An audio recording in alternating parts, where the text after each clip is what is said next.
ঐতিহাসিক স্থাপত্যের দিক দিয়ে ভারত উপমহাদেশের অনন্য অবস্থানে। বিভিন্ন দেশে প্রদেশে জনপদে জনপথে এখনো মাথা উঁচু করে দাঁড়িয়ে আছে সেই সব অনিন্দ্য স্থাপত্য নিদর্শন। আলোচিত সেসব স্থাপত্যের অন্যতম ভারতের কুতুব মিনার। দিল্লির কুতুব মিনার ইট দিয়ে তৈরি বিশ্বের সর্বোচ্চ মিনার।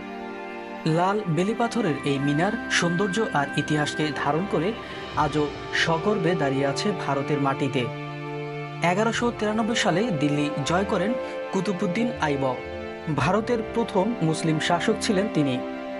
কুতুবউদ্দিনের আদেশে 1193 সালে কুতুব মিনারের নির্মাণ কাজ শুরু হয়। তবে 1186 সালে মিনারের উপরের তলাগুলোর কাজ সম্পন্ন করেন ফিরোজ শাহ তুগলক। ভূমিকম্প ও বজ্রপাতে একাধিকবার ক্ষতিগ্রস্ত হয়েছে কুতুব মিনার, যা পরবর্তী শাসকরা সংস্কার করেছেন। মিনারের আশেপাশে বেশ কিছু প্রাচীন ও মধ্যযুগীয় স্থাপনা ও ধ্বংসাবশেষ রয়েছে, যা কুতুব মিনার কমপ্লেক্স হিসেবে পরিচিত। প্রাচীন হওয়ার সাক্ষী হয়ে থাকা হাজার বছর পুরনো স্থাপনা ছুঁয়ে না দেখলে বোঝা যায় না এর গভীরতা। এখানে ইতিহাস কথা বলে যায় আর অপেক্ষা করে কালের সাক্ষী হয়ে টিকে থাকার। যুদ্ধ, রক্ত, গৌরব কিংবা ভালোবাসার গাঁথুনি মজবুত হয়। তাই হয়তো আজও মাথা উঁচু করে টিকে আছে কুতুব মিনার কমপ্লেক্সের স্থাপনা নিজের সবটুকু সৌন্দর্য নিয়ে।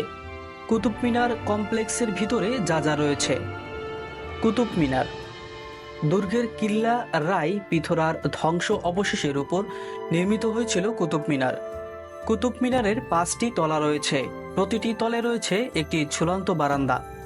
মিনারের পদদেশে ব্যাস 14.3 মিটার, যা ধীরে ধীরে সংকীর্ণ হয়ে 72.5 মিটার উচ্চতায়, শীর্ষে 2.7 মিটার সরু হয়েছে। লাল বেলে পাথরে তৈরি মিনার খোদাই করা আছে পবিত্র কোরআনের আয়াত। নান্দনিক স্থাপত্য শৈলীর এই মিনার ভারতীয় মুসলিম স্থাপত্য কীর্তির অন্যতম প্রাচীন নিদর্শন। দূর থেকেই কাছে টানে এই সৌন্দর্য, আর যত সামনে যেতে থাকে পর্যটকদের ততটাই বিমোহিত করে কুতুব মিনার। আলাই দরওয়াজা কুওয়াতুল ইসলাম মসজিদের দক্ষিণ দিকের প্রবেশদ্বার হল আলাই দরওয়াজা। সুলতান আলাউদ্দিন খিলজি 1311 সালে নির্মাণ করেছিলেন এটি। লাল বেলে পাথর ও সাদা মার্বেলে অঙ্কিত অসাধারণ কারুকর্ম মুগ্ধ করে পর্যটকদের। কুওয়াত উল মসজিদ 1192 সালে নির্মিত কুওয়াত উল ইসলাম মসজিদও রয়েছে মিনারের পাশে, যেটি কুতুব মিনারের থেকেও পুরনো। ভারতের প্রত্নতাত্ত্বিক জরিপ বলছে মসজিদটি একটি মন্দিরের অবশিষ্ট অংশের উপরে স্থাপিত হয়েছিল এবং এটি অন্যান্য ধ্বংসপ্রাপ্ত মন্দির থেকেও নেয়া সামগ্রী থেকেও নির্মিত হয়েছিল, যা পূর্ব দিকের মূল প্রবেশ পথে লিপিবদ্ধ রয়েছে। লৌহ স্তম্ভ কুতুব মিনার চত্বরেই রয়েছে দিল্লির রহস্যময় লৌহ স্তম্ভ।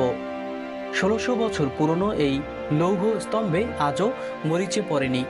সম্রাট দ্বিতীয় চন্দ্রগুপ্তের সময় 402 সালে গুপ্ত সাম্রাজ্যের উদয়গিরিতে এই স্তম্ভটি প্রথম স্থাপিত হয়েছিল।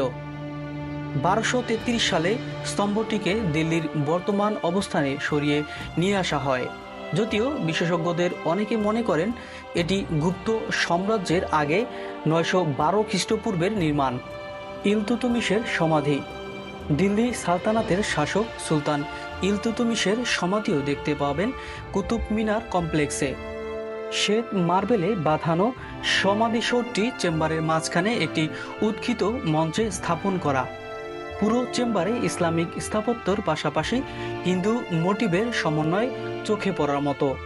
আলাউদ্দিন খিলজির সমাধি ও মাদ্রাসা কুতুব মিনার কমপ্লেক্সেই দেখা মিলবে খিলজি বংশের দ্বিতীয় সুলতান আলাউদ্দিন খিলজির সমাধি এবং তারই নির্মিত মাদ্রাসা।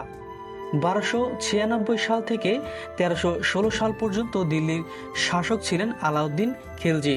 খিলজির আলাই মিনার কুতুব মিনারের চেয়েও উচ্চতায় দ্বিগুণ করার লক্ষ্য নিয়ে আলাউদ্দিন খিলজি আলাই মিনার নির্মাণ শুরু করেছিলেন বলে জানা যায়। 1316 সালে তার মৃত্যুর পর থেমে যায় এর কাজ।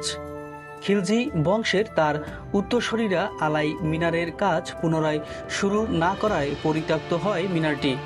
আজও ইতিহাসের সাক্ষ্য বহন করে, সেটি দাঁড়িয়ে আছে ভগ্নপ্রায় অবস্থায়। রাতের কুতুব মিনারের সৌন্দর্য।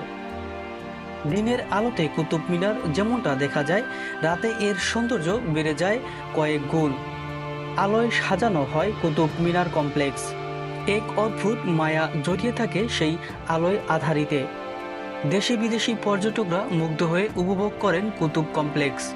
প্রিয় বন্ধুরা, আলোচনা করছিলাম কুতুব মিনারের বিভিন্ন জানা অজানা তথ্য নিয়ে। ভিডিওটি ভালো লাগলে আপনাদের বন্ধুদের সাথে ভিডিওটি শেয়ার করে দিতে পারেন। আর এই চ্যানেলটিতে আপনি যদি নতুন হয়ে থাকেন তাহলে এই চ্যানেলটি এখনই সাবস্ক্রাইব করে রাখুন, পরবর্তীতে এই ধরনের আরও ভিডিওগুলো সবার আগে পাওয়ার জন্য।